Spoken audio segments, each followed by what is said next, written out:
Hi, Bo. Namaste, everyone. Welcome to Yoga Kirtan Hawaii's program tonight on a yoga wisdom program entitled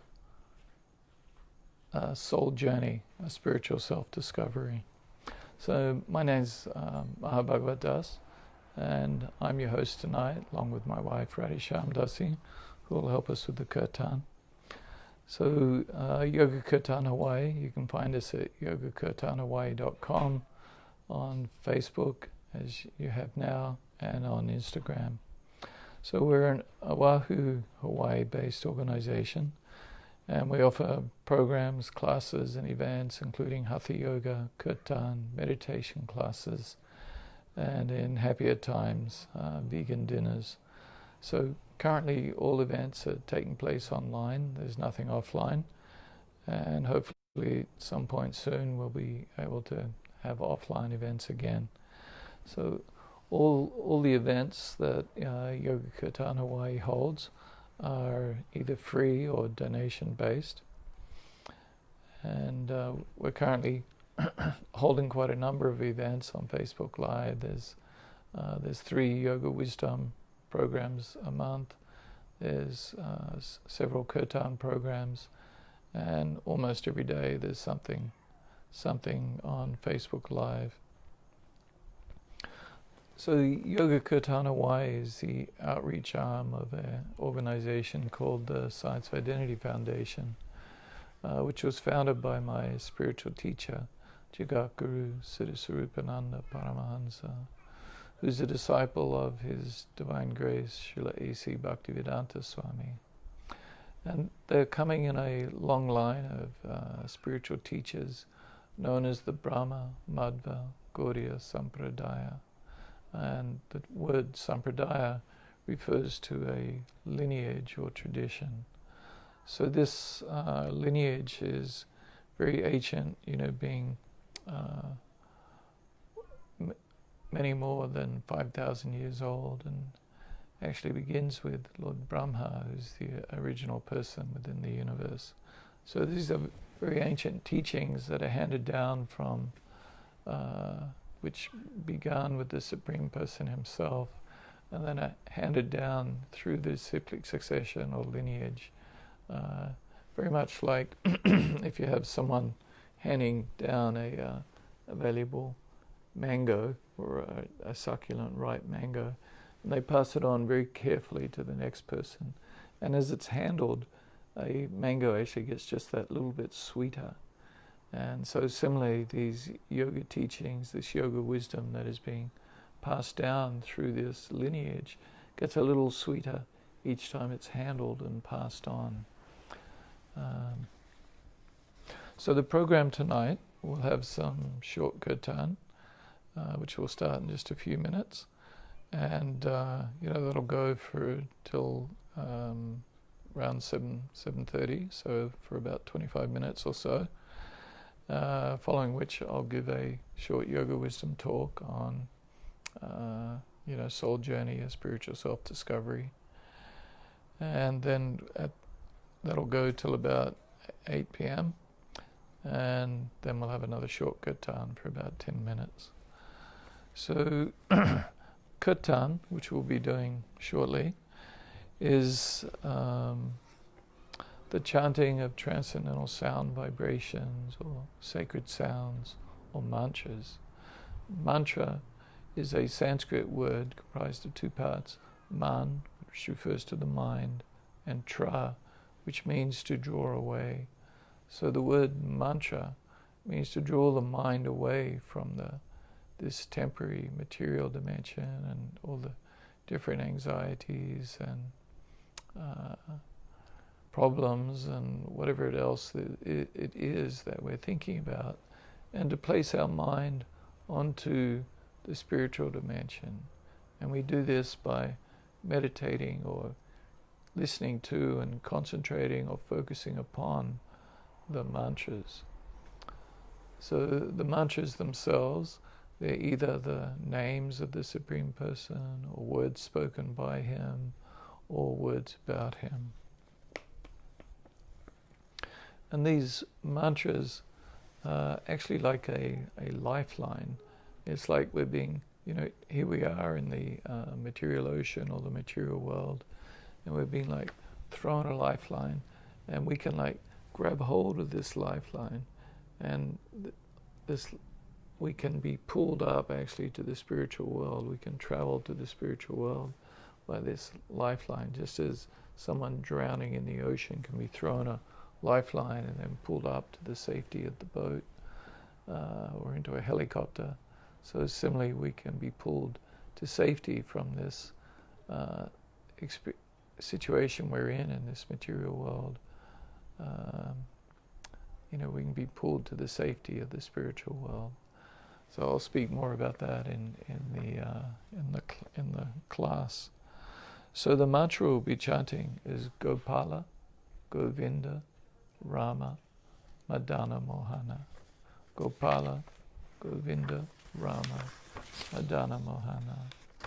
So Kirtan is done in a call and response way.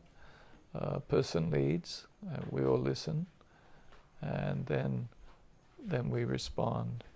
So my wife Radhi Shamdasi is just arriving now. She'll lead the Kirtan, and I will follow, and you can all join in with me.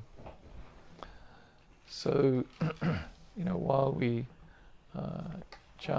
engage in Kirtan and chant the mantras, you can rest your heart and mind in this transcendental sound. Take shelter in it, just as I'm sitting on this chair and in effect taking shelter in it, supporting me. Similarly, you can rest in the transcendental sound vibrations. Gopala, Govinda, Rama, Madana, Mohana.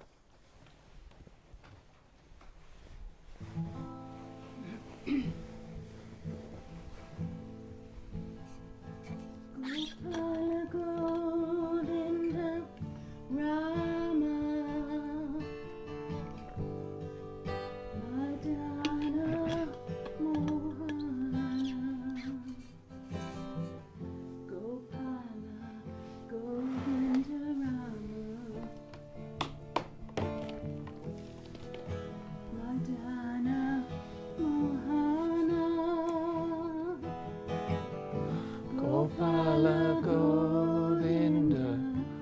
Rama, Madana, Mohana.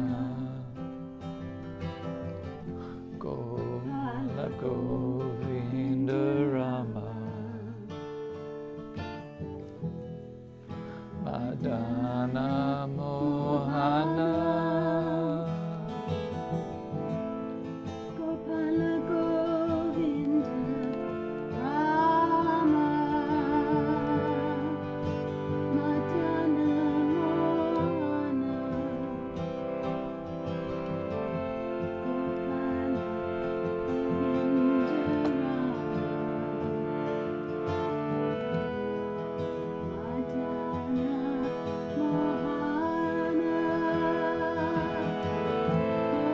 Gopala, Govinda, Rama,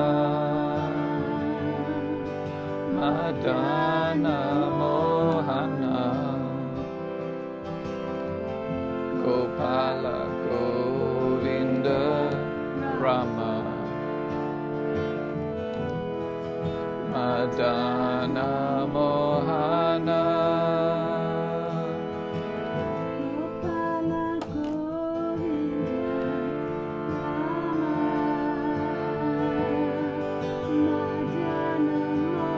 Rama, Madana,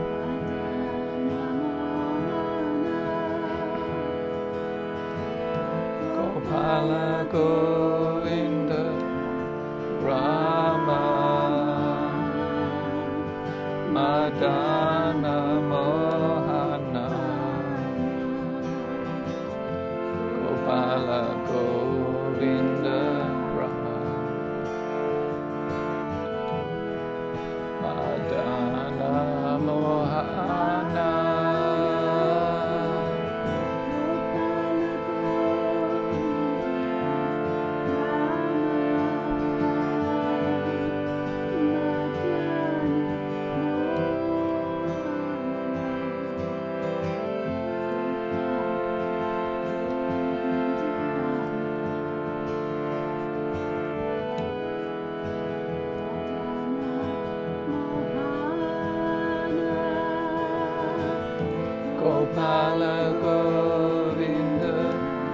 Rama, Madana Mohana, Gopala Govinda, Rama, Madana Mohana,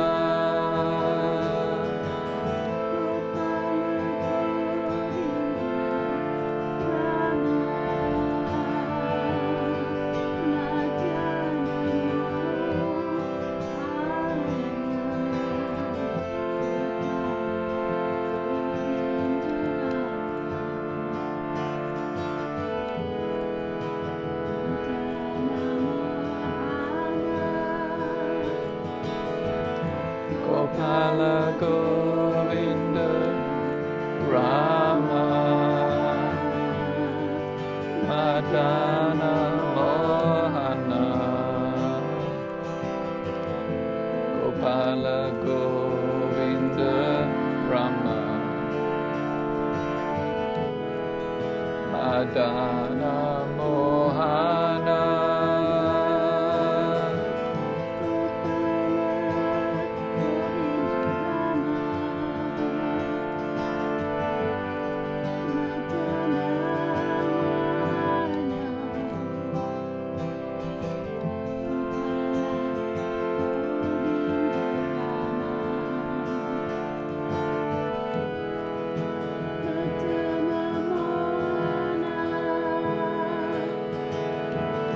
Gopala Govinda, Rama,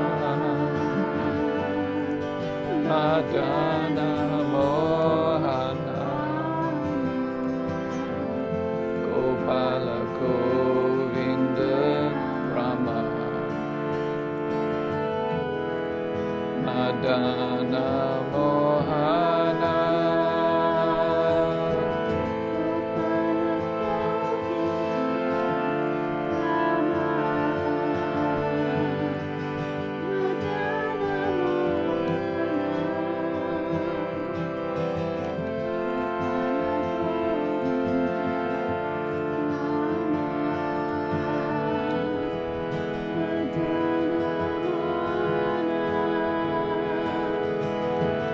Gopala Govinda, Rama, Madana Mohana, Gopala Govinda, Rama,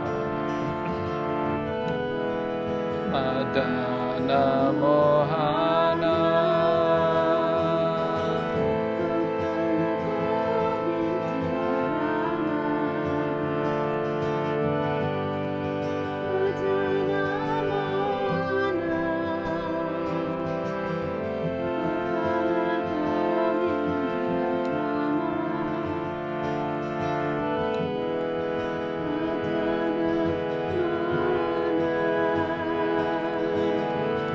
Gopala Govinda, Rama,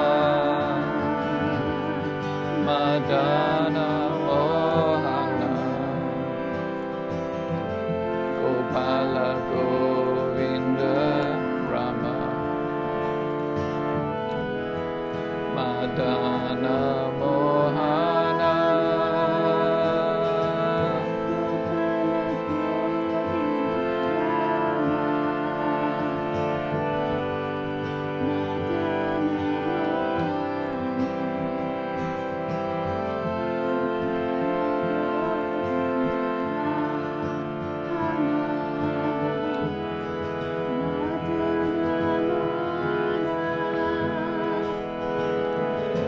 Gopala Govinda, Rama,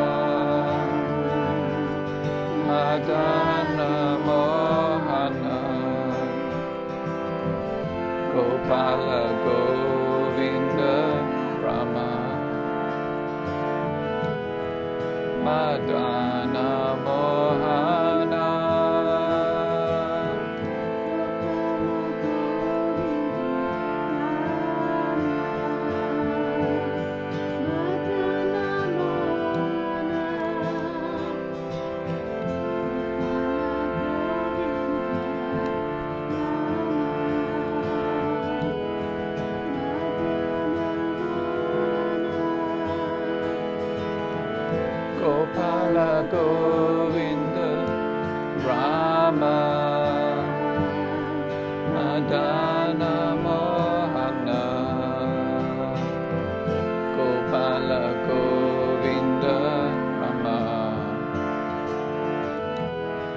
Madana Mohana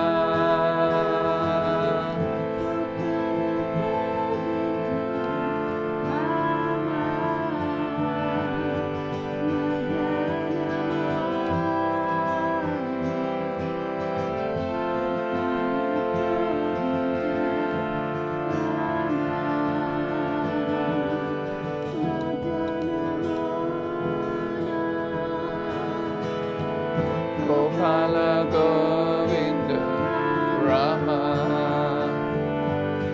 Madana Mohana Gopala Govinda Rama Madana Mohana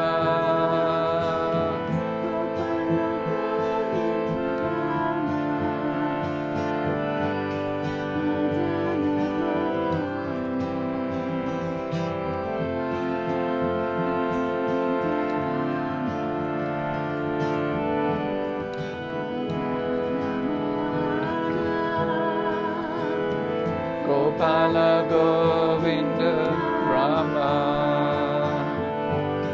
Madana Mohana Gopala Govinda Rama Madana Mohana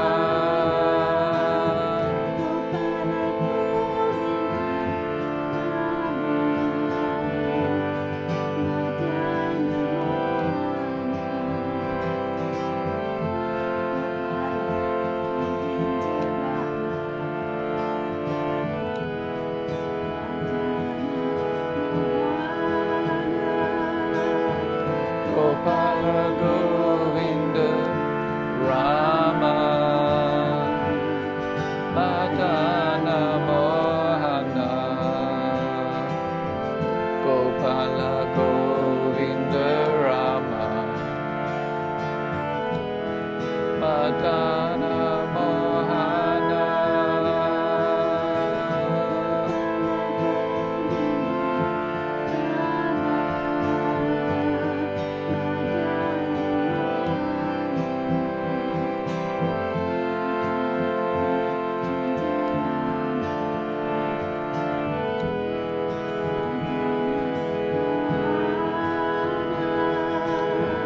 Gopala Govinda Rama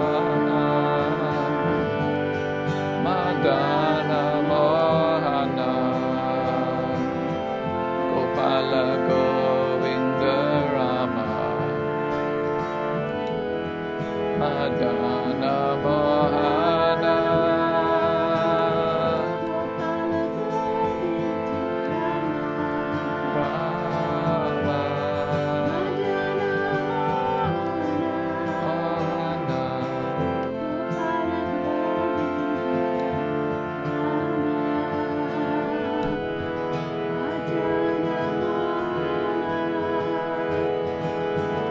Gopala Govinda Rama Madana Mohana Gopala Govinda Rama Madana Mohana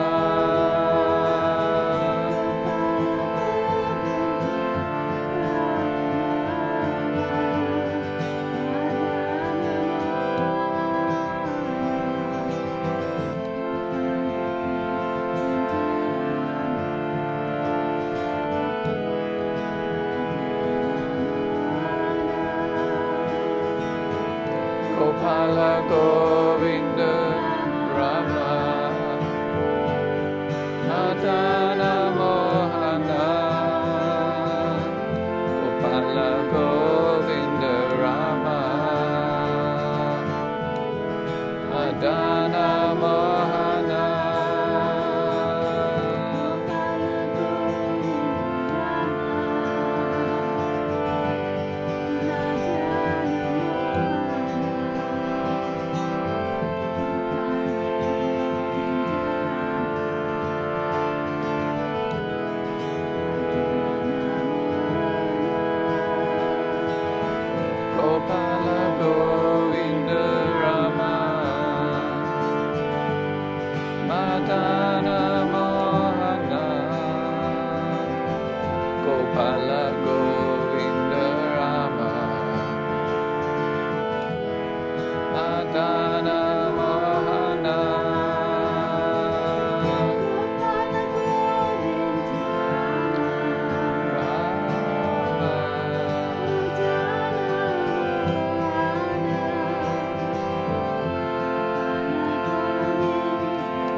Gopala Govinda Rama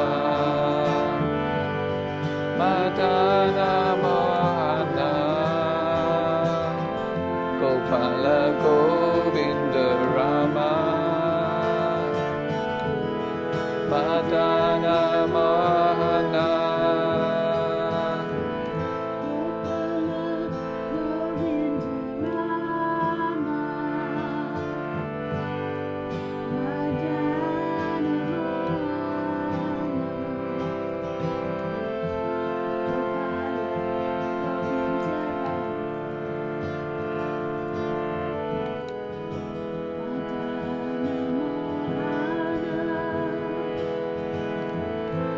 Gopala Govinda Rama Madana Mohana Gopala Govinda Rama Madana Mohana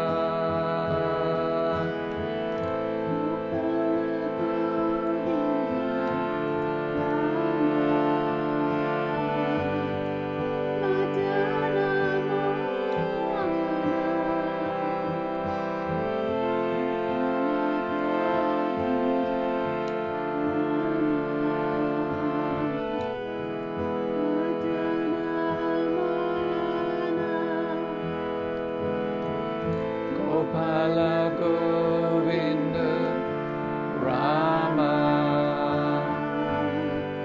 Madana Mohana Gopala Govinda Rama Madana Mohana.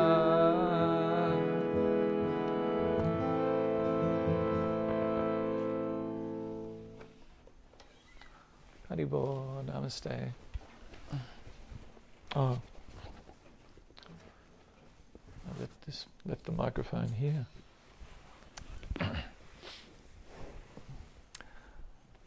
Great. Haribo, hope you could hear the kirtan okay. I forgot to put it back on the microphone stand. So I'm going to give the Yoga Wisdom class on entitled Soul Journey, a Spiritual Self-Discovery. So before I speak on Yoga Wisdom, I'd like to first offer my respects unto my spiritual teacher, Jagaguru Sudaswarupananda Paramahansa, who has introduced me and given me and explained to me these the yoga wisdom of the ancient Vedic literatures, including Bhagavad Gita and Srimad Bhagavatam. So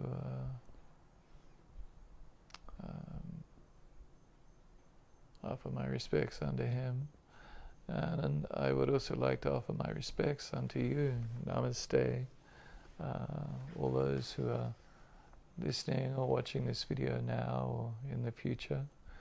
Thank you for taking the time to listen to the ancient yoga wisdom, which I'll try and pass on, that I've received from my spiritual teacher. And I hope that you will consider it and meditate upon it and apply it to your life. These yoga wisdom teachings are actually completely transformational. They will completely transform your life and adjust your perspective on what is the purpose of life, what is the goal of life, what is the meaning of life, as it provides answers to the questions of who am I, why am I here, why am I suffering, what is the purpose of life. So, and these are actually the only real questions that we should be seeking answers to. There is a Vedic sutra within the book known as the Vedanta Sutra. And this Vedanta Sutra is like a summary or the essence of the Vedic literatures. And so the very first sutra in this Vedanta Sutra, sutra means a very sort of short, pithy statement, and it's a little bit like a piece of string. You know, you get a piece of string and it's all kind of wound up, and then you can unravel it and pull it out and pull it tight. So these sutras are like very short aphorisms, and they can be expanded upon. And Vedanta, anta means end, and Veda means knowledge. So Vedanta means the end of knowledge. And so these Vedanta sutras are like expositions upon the ultimate knowledge. Like there's so much knowledge in the world. And most of this knowledge is in connection with the material world.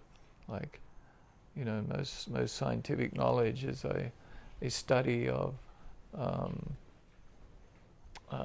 you know, the material elements and how they interact with each other and how you can combine them together in different ways.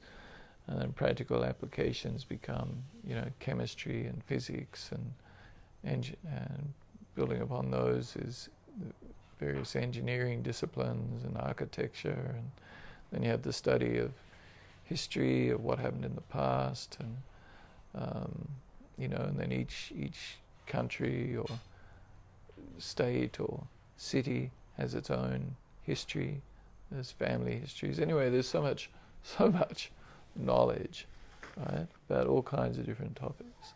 But Vedanta is the end of all knowledge, right? The ultimate conclusion and the essence of all knowledge. And so anyway, this first sutra in the Vedanta Sutra is Om Athato Brahma Jignasa. So Om is like a very short mantra. It's like a seed mantra that is the ultimate spiritual sound vibration. And then Athato is now is the time, now. Brahma is transcendental knowledge, and Jignasa is inquiry. So now is the time to inquire into the absolute truth, into Brahma. So now is the time. And why is now the time? Now is the time because it's only in the human form of life that we actually have the opportunity to make the kind of questions that I started my talk with, which is like, who am I? Why am I here? Why am I suffering? What is the goal of life? What is the purpose of life? So now is the time to seek out the answers to these all-important questions. So, and this is, you know, leads into then, who am I? Right? This is the first question that we need to ask. We need to seek out answers to it. Well, who am I? Right? And of course, most people would answer the question, well, you know, don't be irritating. Of course, I'm, you know, you're Joe Blogs, and you're 35 years old, and you know, have a job or you used to have a job down at the, it's not funny actually, but anyway, you used to have a job at, say, a hotel in Waikiki, and you're married to Mrs. Blogs, and you have 3 children, you know, Sally, Jim, and Sue, and you know, you're the son of Mr. Bloggs Senior, and of Mrs. Bloggs Senior, and you know, you're you know, you're Caucasian, or you're Hawaiian, or you're of Japanese ancestry, whatever it may be, And this is who you are. This is who you are. This is your identity. Everything that's associated with your occupation and gender and family, that's who you are. But actually, this is all so temporary. It's actually not who you are. You know, you are actually spiritual in essence. The Sanskrit word for soul, and this talk is on soul journey. So the Sanskrit word for soul is Atma. Sometimes it's Jiva or Jiva Atma. And Jiva means life, living. So you are a Jiva, or a living Atma, or soul. So the Atma, or soul, is actually who you are. And what is your actual real nature? So your real nature is that you're actually spiritual in essence. So the Atma is spiritual. The soul is a spiritual spark. It's like a life particle. You know, when you, the soul, the Jivatma or the Atma, are within your body, then it's alive. It appears to be alive, but actually it's just, this body is just, you know, a lump of flesh and matter, right, comprised of lots of different chemicals, and the chemicals combine together and become atom, you know, or rather there's atoms, right, which are a kind of chemical or particle, material particle, the atoms. The atoms combine together into compounds, and the compounds combine together to form a cell, and then the cell, you know, there's just tons of cells, like billions of cells in a single human body. But anyway, these cells combine together and shape themselves into internal organs, into the skin, into bones, you know, into hair, into eyes, you know, so on and so forth. I won't go through every single body part, but you know, and when you, the soul, the Atma, are present within the body, and the symptom of your presence in this body is consciousness.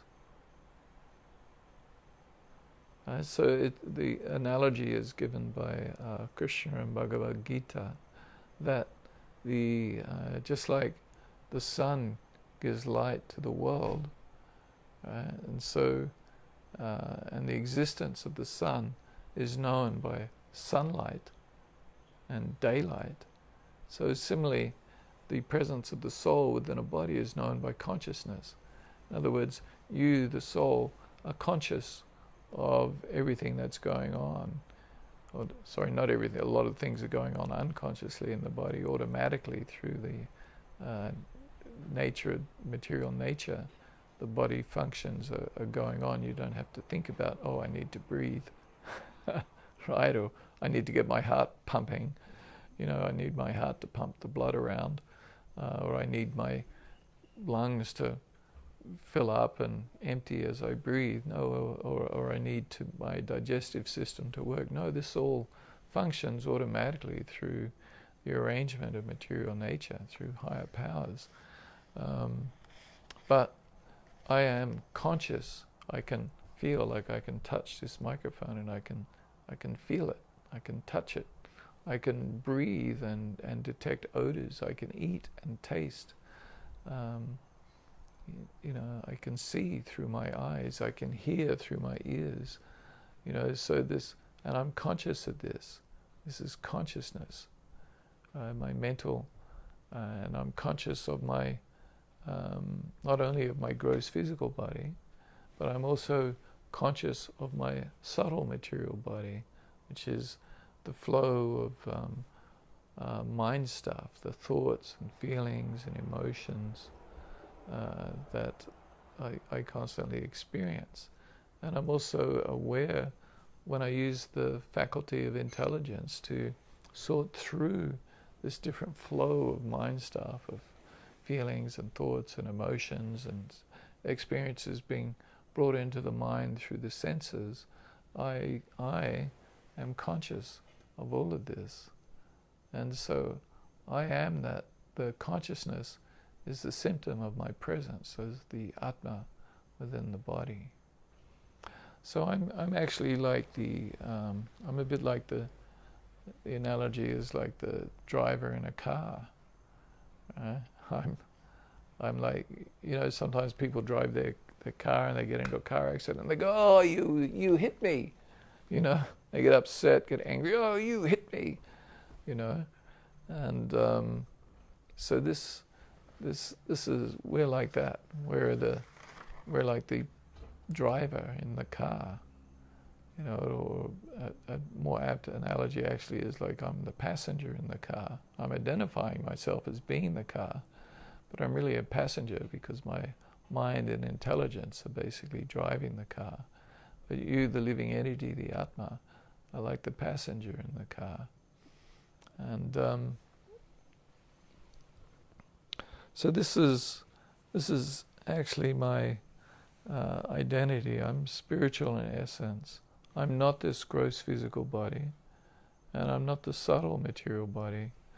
So it's a little bit like a computer is another analogy. Like there's the analogy of the car. There's also the analogy of a computer. So the computer, has hardware. It has a hard drive, and it has a fan in it, and it has there's a case that all the hardware is in.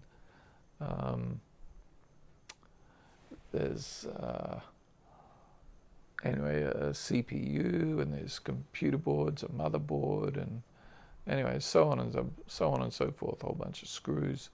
Anyway, so this is like the computer hardware, and that's likened to like the gross physical body.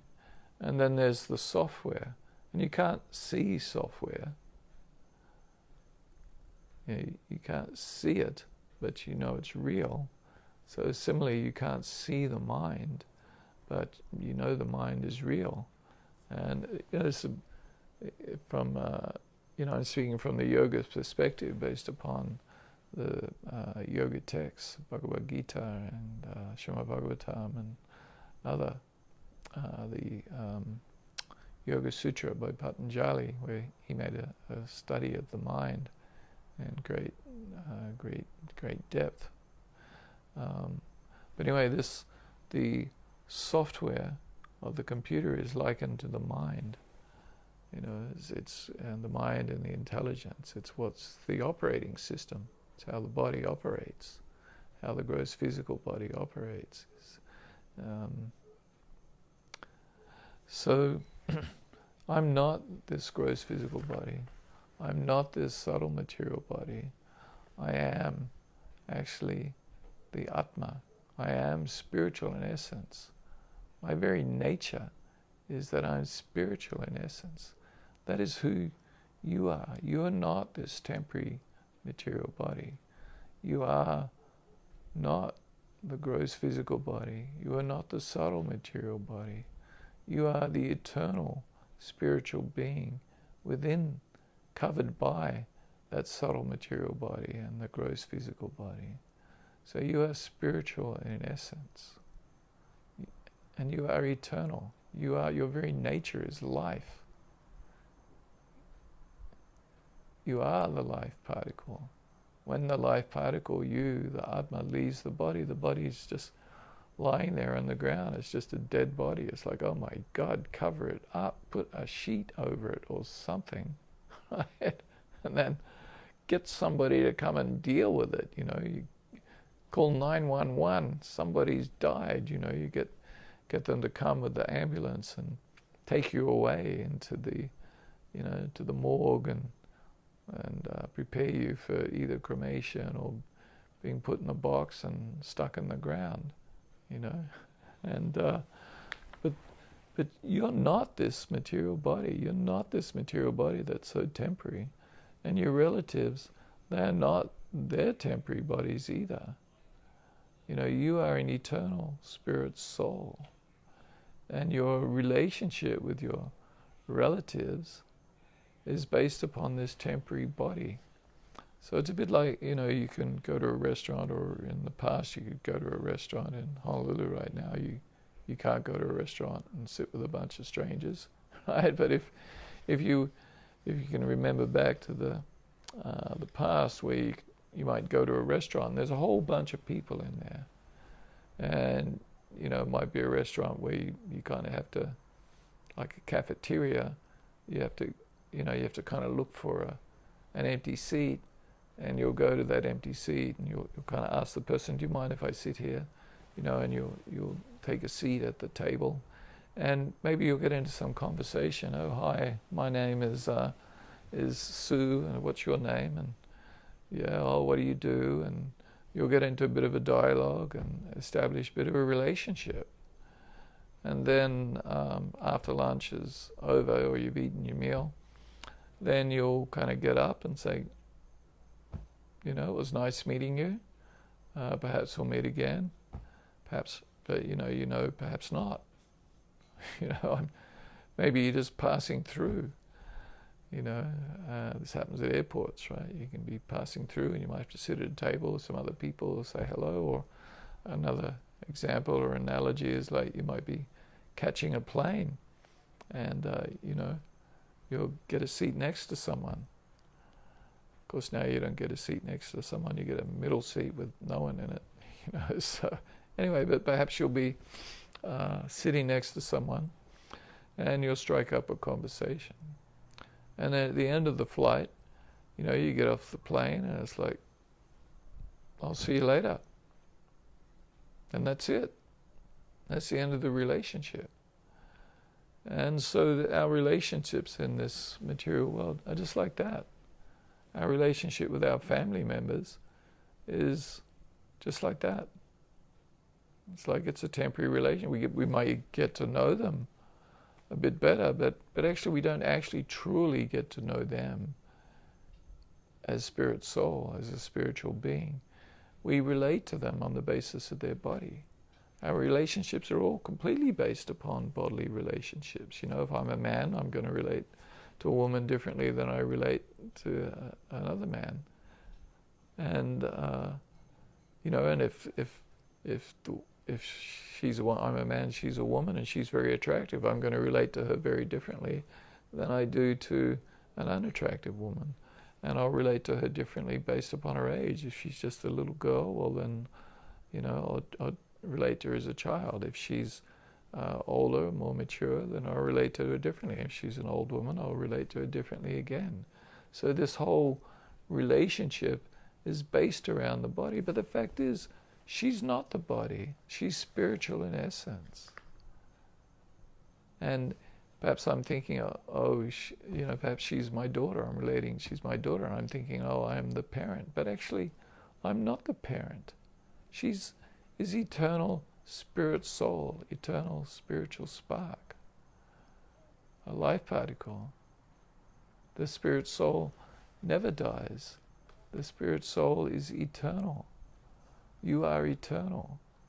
And so what engaged in this temporary relationship with the different people in our lives, our family members or our whatever, but it's just temporary. It's just like when you go to a restaurant and you sit down at the table at the restaurant, there's some other people there, and you have a bit of a dialogue, you get to know them, and then you get up and go, and that relationship is finished. So at death, your relationship with your spouse or your children, it's over.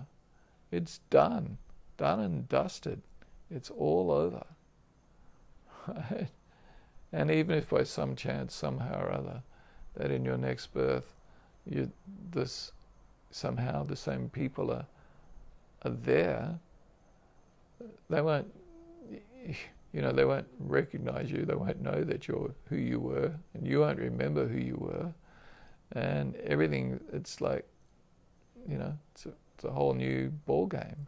But anyway, the point is, these relationships are temporary. They are not what we act like. The whole thing is like, it's described in the Vedic literatures as an illusion. It's an illusion. It's false. I mean, it's real, right? It's real. It's really happening. There is reality to it. but it's temporary. And in that sense, it's false. Right? And so the relationships that we're entering into and making the end all and be all of our existence, they're actually false because they're temporary. They won't last. They're only very short term. And so we can, further consider, so I'm, describing that you are spiritual in essence, that you are eternal, right? So eternity, it's not a question of, Joe, I wonder who I was in my past life. Of course, in these yoga wisdom teachings of who you are, your spiritual essence, that you are eternal, that you are sanatana, or eternal, or nitya, always existing. Then of course it gives rise to the question, of the process of reincarnation. And of course, so wherever there is life, there is an atma or a jiva, a living being. Wherever there is life, wherever there is consciousness, then there is a living being. And so we reincarnate, and I won't go into how we reincarnate or the process of reincarnation in tonight's talk, but basically we reincarnate based upon our desires and our karma, our action and the reactions that we recoup. But when we talk about being eternal, and then people start to think, oh, eternal, oh, I wonder who I was in my last life. But it's like your last life was only and this body is 63 years old, so I start wondering, I wonder who I was before, 63 years ago, who was I and what was I doing or whatever, right? So we tend to think of time in a very sort of short time frame. In fact, even in history, we look at history of, only the past few hundred years, maybe a few thousand years, but we don't go back into, the history of the universe of billions of years old. We don't start wondering, who was I billions of years ago? But even if you are wondering who I was billions of years ago, billions of years don't even capture the idea of eternity. Right? You are eternal. Like Krishna says in Bhagavad Gita, says in this verse here, chapter 2, text 20, Na jayate mriyate vakarachin nayam bhutva bhavita vana bhuyaha ajo nitya sashvato ayam purano nahanyate hanyamani sarire. For the soul, there is neither birth nor death at any time. He has not come into being, does not come into being, and will not come into being. He is unborn, eternal, ever existing, and primeval. He is not slain when the body is slain. So for you, there is never birth nor death at any time. So we identify so strongly with the body, we feel like, I took birth, however many years ago, and I'm going to die in however many years in the future, depending on the age of my body. Might be sooner rather than later. But for all of us, actually, it's sooner. It's always sooner than what we're thinking. So, for the soul, there is neither birth nor death at any time. He has not come into being, does not come into being, and will not come into being. In other words, you have always been. There's no past, present, or future. There is just being. There is existence, eternal existence, always. There is no starting point, and there is no end point. and you are eternally an individual. Krishna says in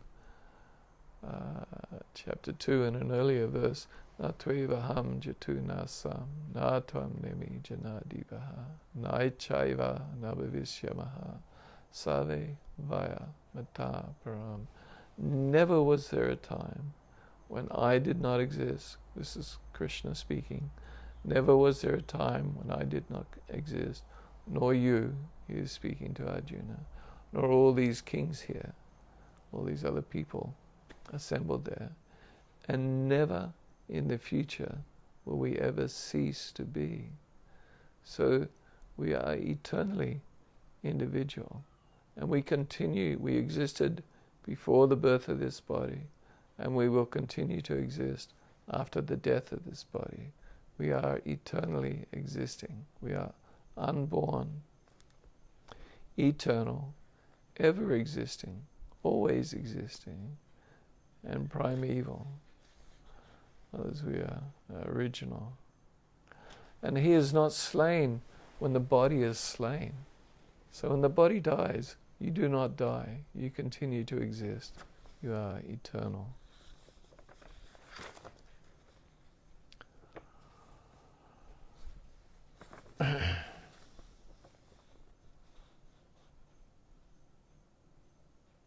So this, the topic of this talk is like soul journey. So we've established, okay, you are the soul, right? And so you're eternal. And so the generally speaking, you talk about having a journey. You start thinking about this body. In the past you used to think about getting on a plane and flying somewhere. Nowadays you think twice about getting on a plane and going somewhere, if you can even get a plane to where you want to go. But anyway, so generally we think about a journey as being something with a start point and an end point, and I'm going to take myself, my body, and I'm going to go somewhere. But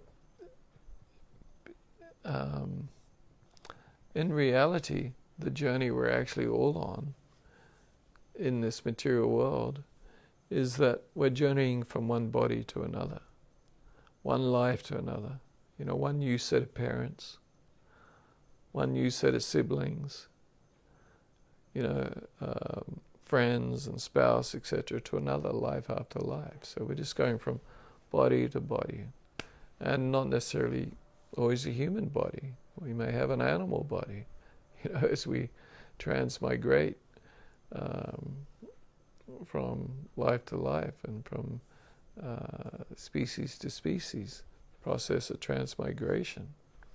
So this is actually the journey we're on, and within each body we experience what's called janma, mricha, jara, and vyadi. So janma is birth, mrichu is death, jara is old age, and vyadi is disease. So we're going from life to life, experiencing this birth, diseases, old age, and death. So this journey we're actually on is known as samsara, the wheel of birth and death. In yoga understanding, it's the circle of life: birth, diseases, old age, and death. Birth, diseases, old age, and death. It's not a particularly exciting journey to be on. We may have some good experiences along the way, and some happiness, certain amount of happiness we will experience, along with a certain amount of suffering.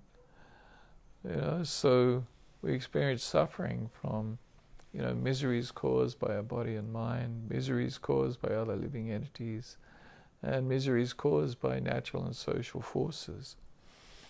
So the real question we should be asking is, well, what journey should I be on? What is the real goal or function of life? So I spoke already, on that. In essence, you are spiritual. You are spirit soul. You are spiritual in essence. You are eternal. and you are an individual eternally.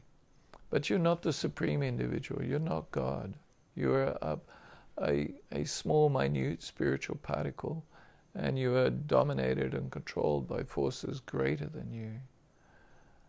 You're not the supreme soul. You're an individual soul. You're coming from the supreme soul, and just like a spark comes from a fire, or a ray of sunshine comes from the sun, similarly, you are a spiritual spark coming from the supreme spiritual sun. This is so you are dominated by material nature. So you are eternally an individual soul, but you are not the supreme soul. You are the minute spiritual fragment. So this is, in essence, you are spiritual. Your position is that you are the dominated part and parcel of the supreme. So then, what is my function? What is my goal? What is the purpose of life? What journey should I be on? What should I be doing while I'm existing forever and ever? I existed from always. Nietzsche. I'm ever existing. So what is my function? What I should be doing with my life? So the answer is you should be engaged in serving the Supreme Person. You are the part and parcel of the Supreme Person. You are the child of the Supreme Person. So our goal and function in life is to serve the Supreme Person and to love the Supreme Person. This is actually the meaning of yoga, to unite or link up with the Supreme Person. And the kind of yoga that we teach is known as bhakti yoga, the yoga of loving devotion. So bhakti means love. So we unite with the Supreme Person through the process of bhakti yoga, or loving devotional service. So this is the journey, the soul journey that we should be on, and it's a spiritual self-discovery. And so I hope you find what I've had to say on this to be thought-provoking and hopefully inspirational. And so I request, or humbly request, that you please consider what I've spoken on, that you study yoga wisdom, the Bhagavad Gita, and so on, that you please take advantage of the 3 yoga wisdom programs that Yoga Kirtan Hawai'i offers. We have a Bhagavad Gita on the 4th Sunday of the month, which was actually just a couple of days ago. There's our Soul Journey program, which is the 4th Tuesday of every month. And then we have the Experience Meditation program, which is the 1st Tuesday of the month, which is next Tuesday. And Radhi Sham and I will be holding that program. So, and then not only the study of yoga wisdom, the most important yoga practice is the practice of Kirtan, or of chanting the transcendental sound vibrations, the different spiritual mantras. And if you chant these spiritual mantras, then they will assist you to actually realize these spiritual teachings, or these yoga teachings that I've been speaking. You will actually come to become self-realized through a process of receiving knowledge, through engaging in the hearing and chanting of the Kirtan, and through the practice of bhakti yoga, of developing your love for the Supreme Person. So, I invite you to take advantage of all the events that Yoga Kirtan Hawai'i offers, and they're all available on the Yoga Kirtan Hawaii's Facebook page and on the website, the calendar. So thank you very much for listening. We're going to do some Kirtan now, and so thank you very much. Haribol. Namaste.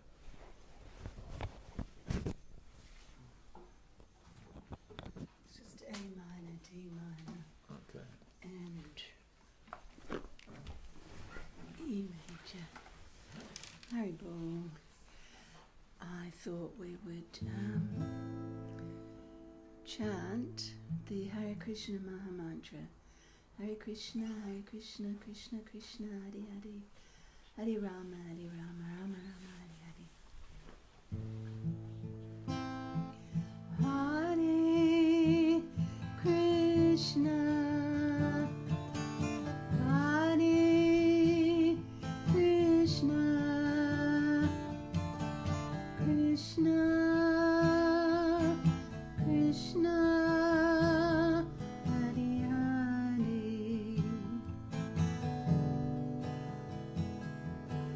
Hare Rama,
Oh, namaste. Thank you so much. See you next time. Thanks for coming. Hare Krishna.